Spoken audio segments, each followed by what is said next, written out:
Laser sights enhance and maintain your accuracy in a time of crisis, preventing tunnel vision and allowing quick target acquisition in awkward shooting positions. Crimson Trace, making laser sight standard equipment. Learn more at crimsontrace.com.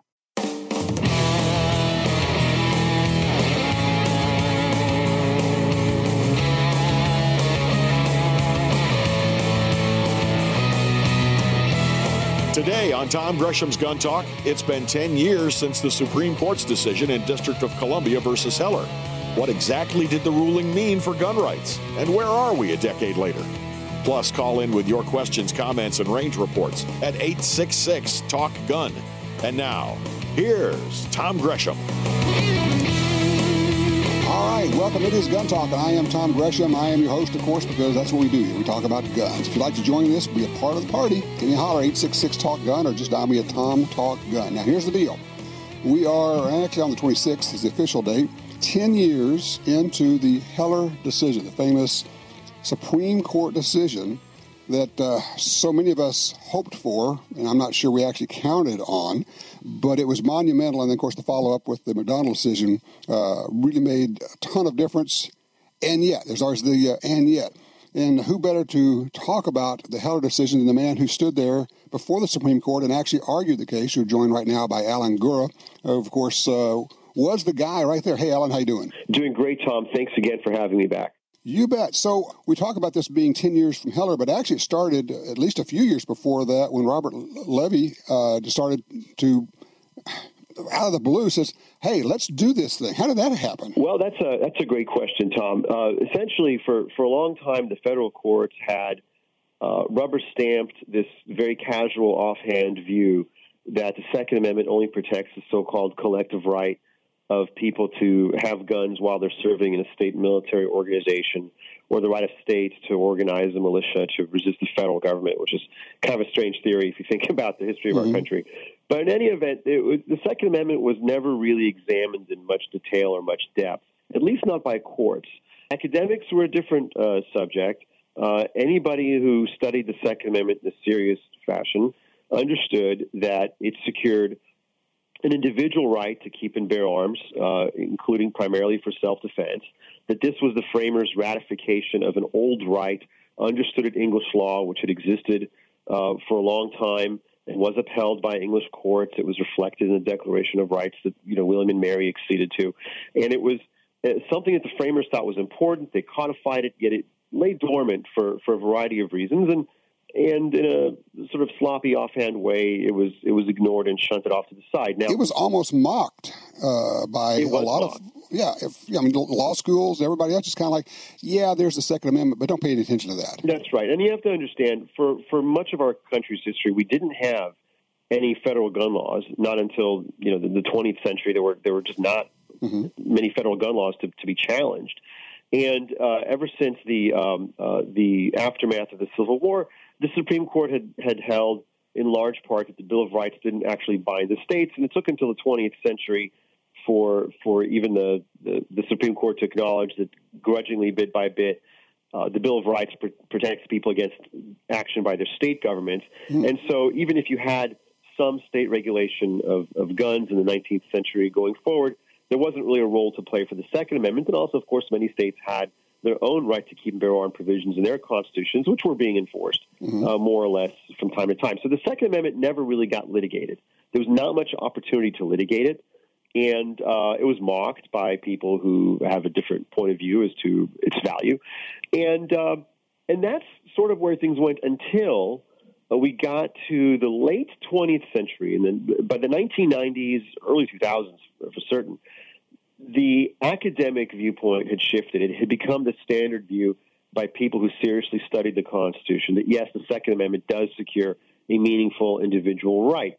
And the breakthrough came in, I believe it was 2001, when the Fifth Circuit U.S. Court of Appeals became the first federal appellate court to hold, in a case called Emerson versus U.S., that, yes, the Second Amendment actually protects an individual right. The court had a chance to look at it. I was actually in the courtroom when Emerson was being argued. I sat there in New Orleans and listened to it.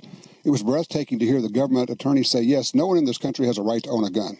just boom, there it was. You went, whoa. Well, it certainly was a revolution. It created a circuit split. That is, finally you had federal appellate courts disagreeing about a very important constitutional matter. That's the kind of thing that typically ends up sooner or later before the Supreme Court. And so a pair of lawyers, Clark Neely and Steve Simpson, both at the time were at the Libertarian Institute for Justice, looked at this and said, well, wait a minute. This is now an opportunity. It's also dangerous because there's going to be a Second Amendment case. And if it's litigated the same way that most Second Amendment cases are being litigated, namely sort of a last chance, kitchen sink kind of argument made by criminal defendants, we may not fare so well. So why don't we design a case that is a professional, dedicated, strategic litigation case of the kind that we do with other issues, only we do it with the Second Amendment. They took the idea to Bob Levy. Bob said, great, let's organize it. They started plotting this. I came on board. They got me to join him as lead counsel because they needed to, obviously more people to litigate a case such as this. And we put the case together, and off we went. Let me just jump in because I want people to understand the way you guys designed this. This was really designed as a civil rights case. It was very similar to like the school desegregation cases. You kind of patterned it along those lines, didn't you? Absolutely. We looked for a number of things. We looked for very sympathetic people who represented a fair cross-section of the community, that ordinary Americans, whatever their views on guns, even if hopefully if they have no views on guns whatsoever, could look at our plaintiffs and say, wow, these are real world Americans with real problems and real solutions being offered by the Constitution. Also, we looked for a law that was ripe for challenge. D.C. offered the craziest, most insane, draconian set of gun laws, far and away the most restrictive of anywhere in the United States. The courts seemed like they were open to the notion, and this is something that we'd always stressed, and I can't say this enough. We were not assured of victory, and we never approached this in a cavalier fashion, like, oh, of course we're going to win. This was never in the bag. It was something where we felt that the risk of doing nothing was worse than the risk of doing something. We felt like we had as good a chance as we could imagine to win. That doesn't mean that we were guaranteed a victory, but our fear was. But the problem, Alan, was if you lost, it would lock in at the Supreme Court level a loss and could really have been terrible for Second Amendment. And I know that there were forces out there that told you guys, don't do this, because if we lose, it's going to be terrible. That is true, but you know what? If that loss was going to occur, it would have occurred anyway. Mm-hmm. The question was not just how do we maximize the ability to protect the Second Amendment, but how do we minimize the risk? Because there were criminal defendants who were looking at Emerson, making these arguments. Shortly after we filed the case in Washington, D.C., the D.C. Circuit actually heard a Second Amendment challenge by a drug dealer. They held in the end that he hadn't preserved the Second Amendment arguments in the lower courts, and they didn't reach it. And actually, he wound up winning on his Fourth Amendment arguments. But the fact is that these arguments are being made all the time. They're being made by criminal defendants, by people who are maybe not the best suited to make landmark constitutional arguments, maybe people who don't understand or have, not the best approach to this type of litigation. You can't say it. I can. Lawyers who are not as good as you guys and don't think 3D chess the way you guys do. Perhaps, but more than that, look, everything is a specialty in the law, and with everything else, there are many things in the law that I wouldn't touch because I don't know how to do them and I don't feel like learning them. And if I had a problem with just about anything in the law, I would refer to somebody else because I don't do everything, and nobody does everything. But the one thing that Clark and Steve and Bob and I understood was strategic civil rights litigation, and that's what we brought to the table. And we felt that would give us the best chance of getting a good decision. It doesn't mean that we were cocky and assured of stuff, but the one thing we were certain of, if there's one thing we were sure of, is there will be a decision. Okay, and someone's going to bring the case. The court will eventually take the case. There's no way to avoid the question. So what kind of case do you want deciding it? A good case or, not so good case? So fast forward me to, you've done all your work. It's taken, years to get to the Supreme Court. You've gotten through the circuit court, and now you're standing in front of the Supreme Court. You're starting to argue this. What's in Alan Gura's mind? As I'm arguing it, well, it's interesting. Once you're arguing in front of the Supreme Court, as the argument starts, you're in the zone. You're just answering the questions, trying to get the best argument out there, and it's over really fast. It's you only have 30 minutes per side. Mm-hmm. You have 9 justices potentially asking you questions.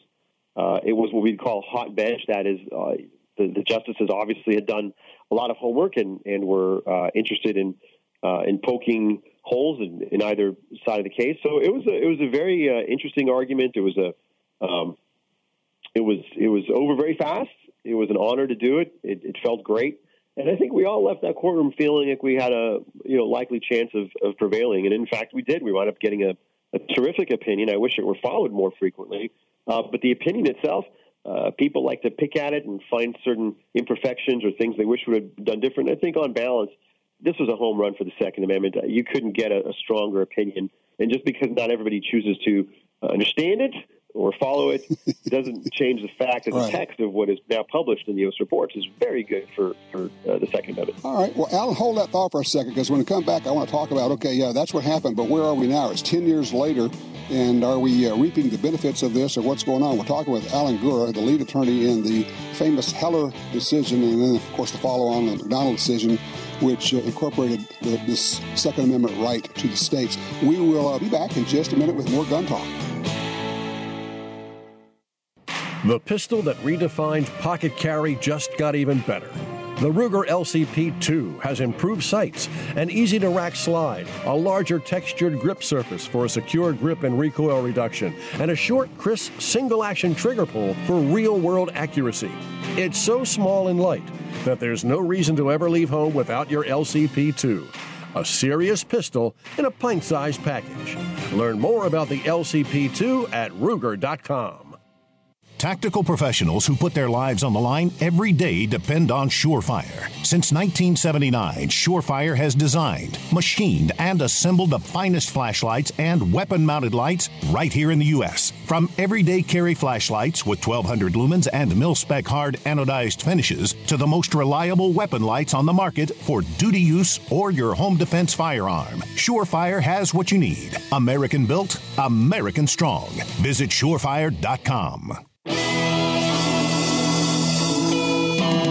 All right, we're back. We're talking with Alan Gura about the 10th anniversary of the famous Heller decision. Alan, I guess we ought to mention just briefly, I mean, the moment you guys got the decision on Heller, you turned right around and filed, did you not, on the McDonald? That is correct. As soon as the decision came out, I ran out of that courtroom. I went to the Public Information Office of the Supreme Court, got a written copy of the opinion, thumbed through it for any kind of clues, anything they might have to say about the next question, which is, does this apply to the states? We know it applies to the federal government, but the Bill of Rights does not apply to the states directly. You need the 14th Amendment to bring it in. And what does Heller say about that? And there's a footnote there that suggested that they were, of course, aware of this and quite open to the idea. And so I picked up the phone and I called my colleague in Chicago, David Siegel, great attorney there, and said, file it. We had the case ready to go in McDonald. And this was not a mystery. Everybody knew that most gun laws exist at the state and local level. There are some federal gun laws, obviously. We all know about those. But gun control is largely a state and local project. And the question, every time you have any kind of constitutional right, is who does this bind? We know the Second Amendment controls the federal government. Washington, D.C. is a federal district, so it works there. Does it apply to Chicago, which had an identical handgun ban? It was the same handgun ban as D.C. They didn't have the functional firearms ban, but the handgun ban was definitely there. So everybody knew that Chicago was the next most natural place to go and fight the battle over whether this actually applies to states and localities. And so we were off. So, 2 years later, you win McDonald. So now the Heller decision is incorporated. It actually applies to the states. One thing I'd like to touch on here, because everybody talks about there's a 5-4 decision, but there was a little thing that people I think don't understand, is the part where people say, well, the Second Amendment is not really an individual right. It's the old collective rights deal. Did not the Supreme Court do away with that concept with like a 9-0 decision? They were unanimous in saying this is an individual right? Yeah, by the time Heller came about to be litigated in the Supreme Court, the other side had shifted its views. They were no longer interested in the old collective rights version, but they came up with what's been called the sophisticated collective right, which is the idea that, well, it's an individual right, but it's an individual right to have a gun so long as you're in the militia. Think of it as if you are serving the state military force, you have the right to have a gun. Now, that's kind of a bizarre concept if you think about it. If you're in a military organization and I suppose your commander says, you don't get to operate the gun, you get to peel potatoes or watch the computer screen. I mean, look, there's a lot of different roles for people to play in the military. Not all of them involve carrying guns or using guns. Can someone go to court and say, no, I have the right to have a gun, even if the military tells me I shouldn't have one in a particular role? It's kind of strange. Kind of odd. Typically, the military does provide people with guns when it wants the soldiers to have guns. If it wants you to have a gun, it's going to give you a gun. Right. It doesn't say, fine, go to Cabela's and buy a gun. No, here's what you get. Okay, so we got McDonnell. Now we are, let's look into the rearview mirror or kind of see where we are right now. 10 years later, at the time, we thought this is going to be great because the lower courts are now going to be bound by this, and they're all going to be saying, yeah, okay, we may not like it, but we have to rule according to Heller. That's not exactly what's been happening. No, unfortunately not. There's one thing that we got wrong, and when I say we, I mean not just our side and our friends, but I think our adversaries as well. I mean, if there's one thing that everybody didn't predict accurately, is the very stiff level of the resistance. I hate to say it, most federal judges have not accepted Heller. They have not resigned themselves to this. They believe it's illegitimate. They think it's wrong. And they have taken the posture of, go ahead and make me do it. And so Heller is good law in some courts that choose to follow it. And it doesn't mean we're going to win every single case or that we're always going to get the result we want. But there are some courts that faithfully apply it or at least seek to apply it.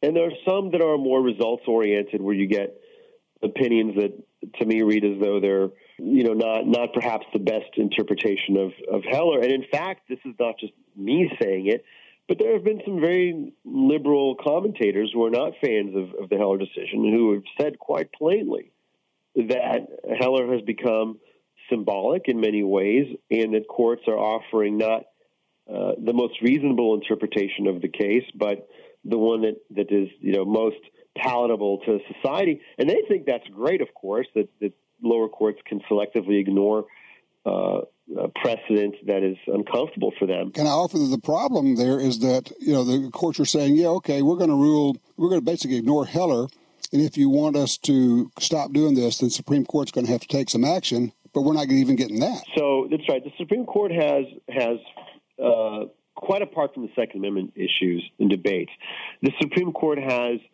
over the years, begun shrinking its docket. So they take very few cases these days. There are many great, important, and urgent matters that need to be decided by the high court that are not being decided.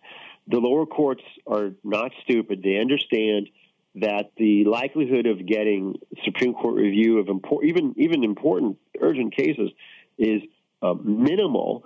So from their perspective, it makes sense to just decide the case however they wish to decide it and let the chips fall where they may. There's really not much concern about being overturned or about being policed by the high court.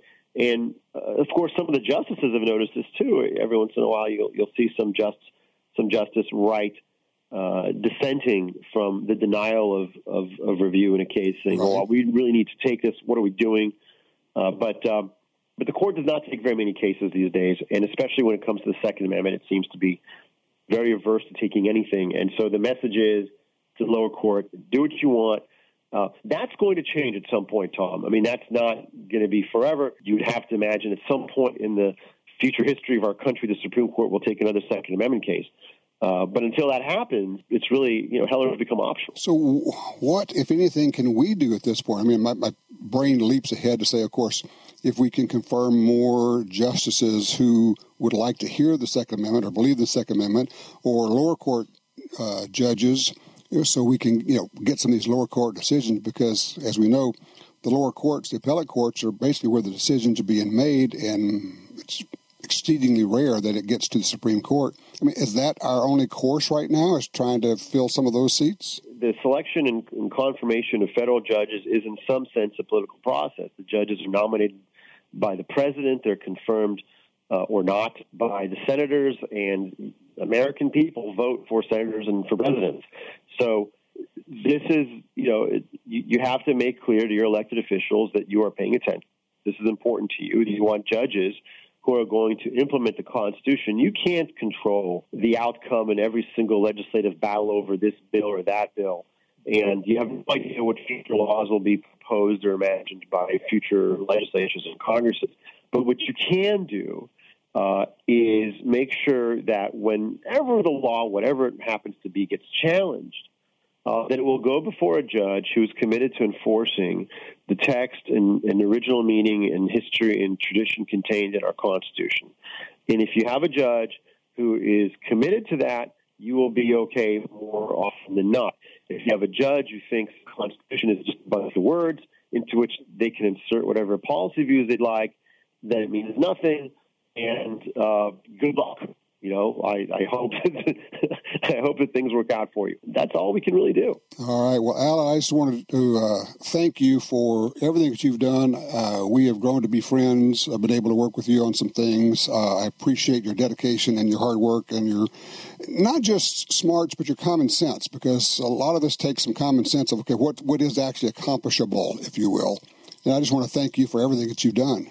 Well, thank you, Tom. I love you as well. Obviously, you do fantastic work on behalf of Fair Arms, and obviously a very fine human being. I wish I could meet you, not just on but I know. Well, we'll get together. Now, will you be at the Gun Rights Policy Conference this year? It looks as though I will be. Oh, it'd be great. All right, we'll have a chance to get together then. Excellent. All right. Again, Alan Gura, thank you so much. You truly are one of the heroes, at least one of my heroes, I got to tell you.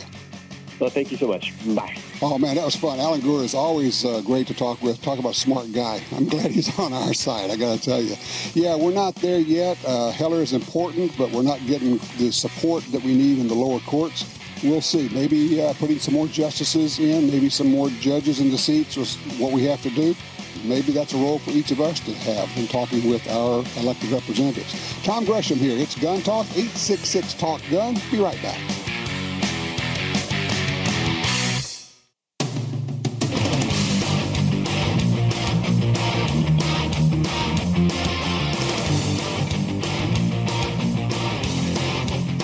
Gun Talk encourages you to support the local sporting goods store, gun stores, ATV dealers, and other local businesses in your area who advertise on this station and Gun Talk. Only together can we protect our rights. You're listening to Washington Times opinion page regular contributor Tom Gresham. All righty, back with you. Tom Gresham here, 866-TALK-GUN, or just easier, Tom Talk Gun. Just dial Tom Talk Gun. Get you right in here. Looking for range reports, your thoughts on new calibers, old calibers. I see, and we'll talk about this in just a little bit. Believe it or not, there is yet another 6.5 cartridge being introduced. Do we need another 6.5 cartridge? We have the 6.5 by 55. We have the 264 Winchester Magnum. We have the 26 Nosler. We have the 260 Nosler. We have, let's see. The Creedmoor, of course, is the darling of the day. There's probably another half dozen 264, 308, 280, 6.5, 284, the 6.5, 30-06, the 6.5-06. It goes on and on. Why do we need another one? Because people buy them, because people use them. We'll talk about that as we, here's a question for you. And I guess it probably breaks down on to different groups. Are you one of those that just can't wait to see what's new and what's cool and I want the latest, greatest? Or are you comfortable holding on to what you have and looking at new stuff and saying, does this really do something for me, or is it just a lipstick with pig? or lipstick on a pig? Is it, I don't know. Sometimes you go, well, I just don't see that. And I'm guilty, man. I've been around long enough. I've seen some goofy cartridges being introduced. And then one comes along, you go, yeah, another one. And then a while later, you're going, well, I don't know. That's pretty nice. That's happened to me 2 or 3 times. You go, well, maybe I'll have to get that one too. Let's see. News from the industry. Freedom Munitions, ammunition company out of Lewiston, Idaho, files for bankruptcy. Chapter 11.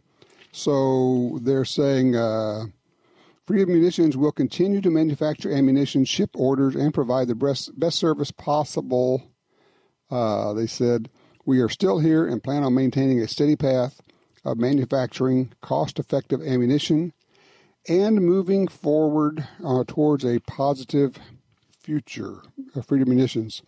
Now, one of the big stories that unfortunately did not get very much coverage in the media, surprise, surprise, not really, but it got coverage in the gun media. There was a shooting in the Seattle area at a Walmart.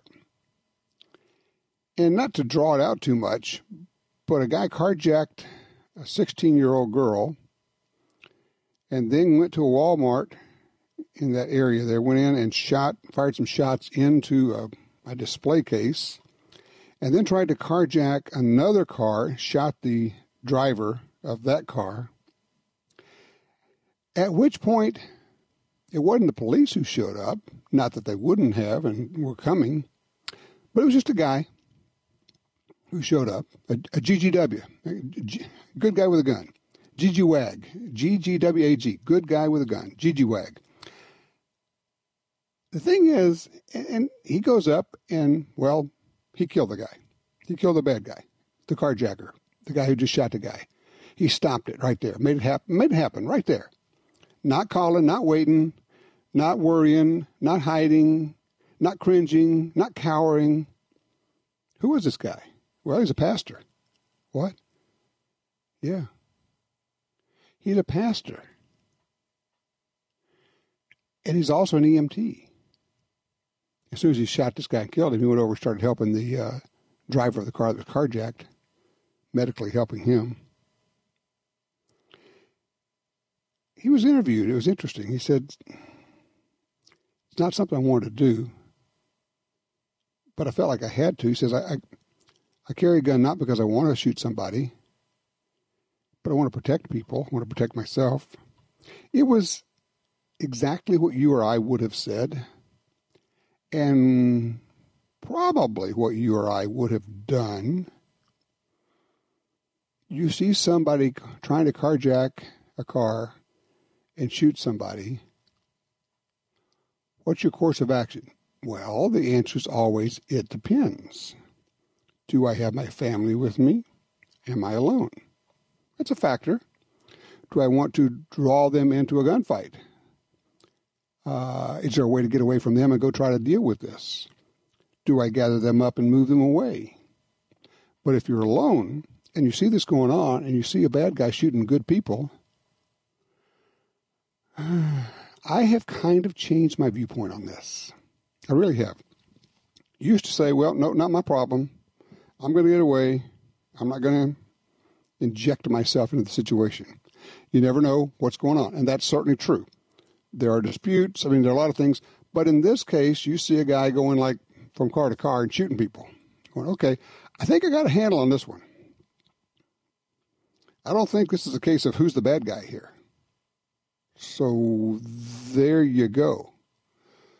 So what's your course of action? You see something like this going on. And here's, I guess, the reason I asked the question is this. The time to decide is not when it's happening. The time to decide is right now. After you've thought over, okay, well, what if this and what if that? And let's go down the road for 20 or 30 or 40 different possibilities. It could be this, then I would do this. It could be this, then I would do this. If this is happening, then I would do that. What if this? Is there a place to find cover? Can I shoot him from behind cover? Do I engage him? In this case, the pastor saw what was going on, acted appropriately, and oh yes, saved lives and got almost no media coverage. Because why?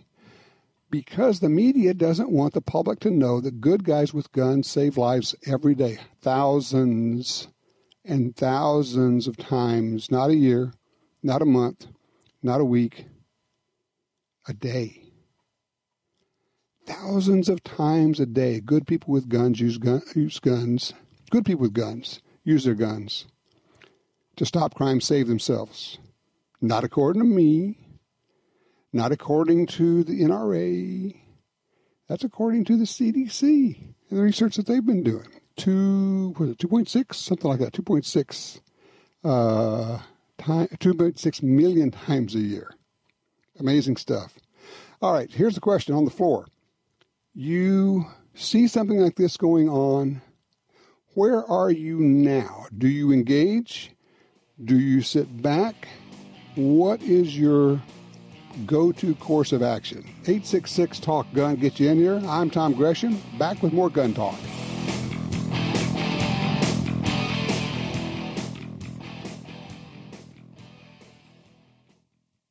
Crimson Trace announces the revolutionary Link, the world's first wireless laser and white light system. Combining a green laser at 300 lumen light with instinctive activation for AR-type modern sporting rifles. Link offers wireless control of the laser and light from the ergonomic replacement grip, eliminating the need to reach for the rifle's forend. Link. Smart, simple, secure. Available now. Visit crimsontrace.com to find a dealer near you. For more than 70 years, Timney Triggers has been enhancing the shooter's experience. Whether it's a local competition, a day at the range, or even the hunt of a lifetime. Setting the standard in aftermarket triggers, Timney is now producing more than 170 models of triggers for bolt-action rifles, shotguns, AR rifles, and semi-automatic rifles. Proudly made in the USA since 1946. Find your new trigger at TimneyTriggers.com. Hi, this is Tom Gresham from Gun Talk.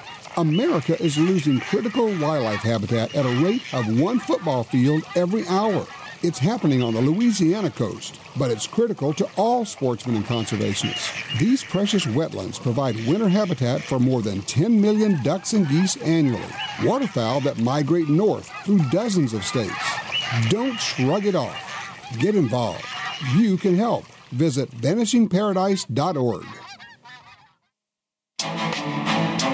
Attacks happen every day.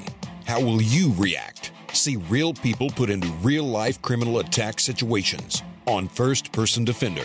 Discover what works and what doesn't. Kidnapping, ATM robbery, home invasion, and other attacks. Learn how to save your life and the lives of your family. Get the entire first season on DVD at shopguntalk.com. Get prepared. Shopguntalk.com. All the refinements in Smith & Wesson's M&P M2.0 pistol series shrunk to a perfect carry size in the new compact version. 4-inch barrel, light crisp M2.0 trigger, aggressively textured grip for enhanced control, 4 interchangeable palm swell inserts, 2 magazines, lifetime service policy, 15-round 9mm mag, 13-round 40 mag. The M&P M2.0 compact pistol. More at smith-wesson.com.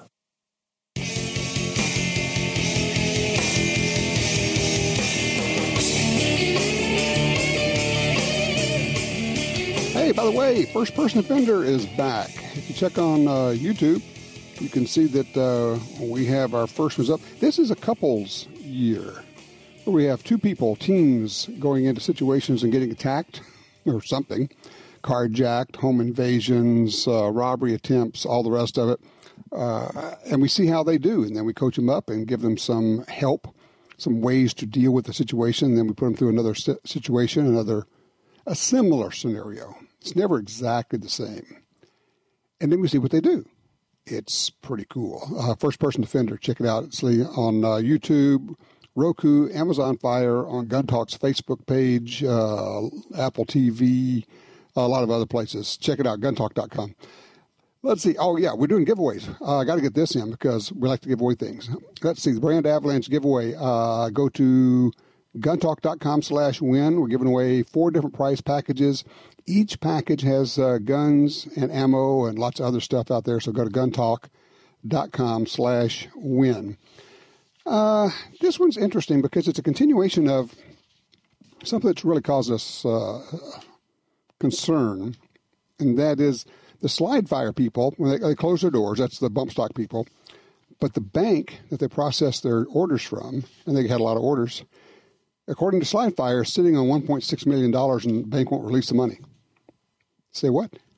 Yeah. They're saying that Utah-based Merrick Bank Corporation is trying to, quote, shield themselves from tangential, hypothetical, unviable, and currently non-existent liability and personal injury lawsuits. Close quote. Let's see. So slide fire can't get its money from its bank. The bank says, we're going to hold on to the money. I guess that's what they're saying. So hold on to the money in case we get sued from something that happens with your product.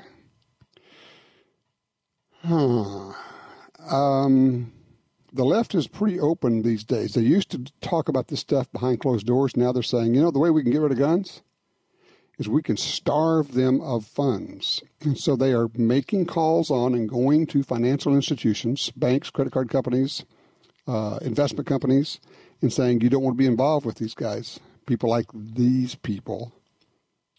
And here's how it happens. You're a gun store, and all of a sudden, you can't find a bank that will handle your finances. You can't even bank, much less process credit card, charges. Well, then you're out of business. That's the goal. They used to do it quietly. They called it Operation Choke Point, and it was coming out of the Clinton administration, or rather the Obama administration. And now they're just open and say, this is the plan. We can't get anything done in Congress. Well, gee, that would be because the people don't want it. So they say, well, we'll just go to the financial institutions and we'll just starve them to death. And whether they're gun manufacturers or gun stores or accessory makers or people who make stocks or people who make scopes or people who make anything or sell parts and accessories online, we will simply deny them of the ability to process credit card orders, and they won't be able to get a bank account, so they won't be able to be in business. So voila, at the end of the day, we've gotten rid of gun sales. That's the plan, and they're open about it. That's the amazing part. They're open about it. Let's go talk with Bill in Liberty, Missouri. Hey, Bill, how you doing, man? Hey, Tom, I just wanted your opinion on how to handle this. I tried not to be rude, but I've been in more than one gun store, and this one gun store I've been in several times. And here in the last few days, this has happened twice, where they actually point the muzzle at you, and I cleared my throat, and I stepped over out of the way, and I know the guy looked at me when I did that, but I mean, I just don't get this. People, that sell guns and around guns. You're talking about the people who work at the store doing it. Yes. Okay, here's how you handle that, Bill. Here's what I do. I would start off by being real. My first one would say, I really wouldn't mind if you didn't point that gun at me. And then the second time it happens, I would, at the very top of my voice, as loud as I could, I'd say, hey, don't point that gun at me. Simple. And if they have a problem with that, then I'd go find me another place to shop. Yeah, it was just, it seemed like I noticed what they was doing. They was looking at other parts of the gun and not the muzzle. You know what I mean? Well, you know what? And that's what you do. You have to get their attention. You do it kindly. Don't point that muzzle at me, buddy. If it doesn't happen, then a big old yell. And after that, you tell the owner, I'm not coming in here again until you train your people not to point deadly weapons at people. Simple as that. All right. Hey, I appreciate the call. Question, have you ever had somebody at a store point a gun at you? If so, probably so, what did you do? 866-TALK-GUN.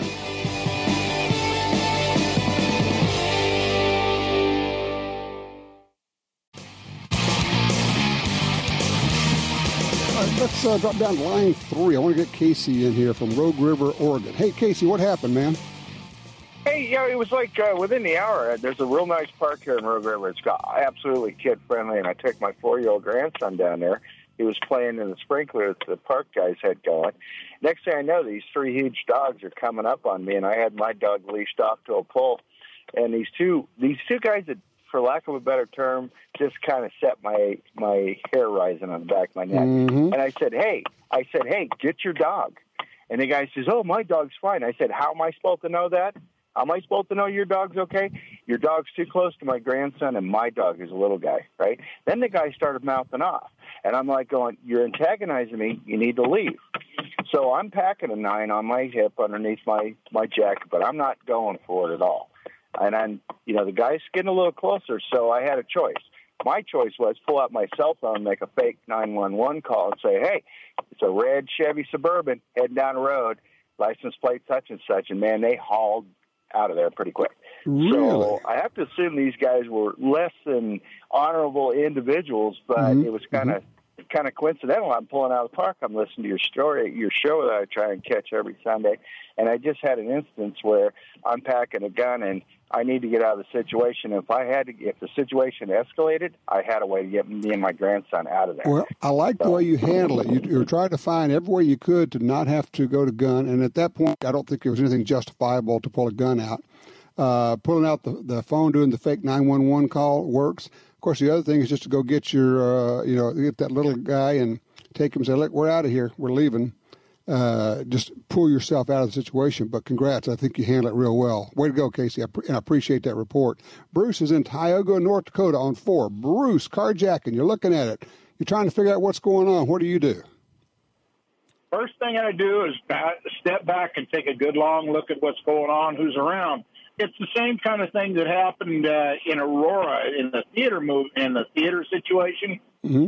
The first thing I do is I step back and evaluate the situation. Is me drawing down, is that actually going to do good, or is that going to make things worse? If it's going to make things worse, sometimes the best thing to do is to back away. Mm-hmm, no doubt. But if there's a situation that obviously that you've got a good, clean field of fire, and someone is definitely in mortal peril, it's time to step up to the plate. There's way too many people in this world that don't, and I'm a firm believer that that's one of the reasons why we're having so much problems anymore. Well, of course, the interesting part, and I agree with you completely on your tactic there, evaluate, see what's going on. Maybe the person you see with a gun is actually a good guy responding to a bad guy. You need to sort that out. But if he's going like from person to person and shooting people, or going from car to car and shooting people in their cars, okay, I think we've got a pretty good handle on that one. Now, do you go? Do you stay? What do you do? I don't know. It depends on your makeup, depends on your training, depends on your level of commitment, depends on an awful lot of different things going on. And so the answer is always, it depends. And one person is going to have 100 different answers depending on the different situation. So I can't give you what the answer is. One thing I can tell you, though, your decision on what to do will be based partly on your level of training. If you have trained to move and shoot and use cover and shoot while moving forward or shoot while moving backwards and shoot while moving sideways and engage multiple targets, you're in a much better position than if all you've ever done is gone to an indoor range and shoot at paper targets where you can't move and they're not moving and you're not allowed to draw and do all that. If you're serious about this concealed carry thing, if you're serious about protecting yourself and your family, you really do have to go get the kind of training I'm talking about. And then you have to go practice that kind of stuff because it's perishable. Your skills go down if you don't keep them up. It really is as simple as that. Okay, we are 10 years into the Heller decision. Some say we really didn't gain that much. Some say it was pretty good. Tell you what, when we come back, we'll talk about that with somebody who has been taking a good hard look at it. Heller, are we really getting the benefits of it?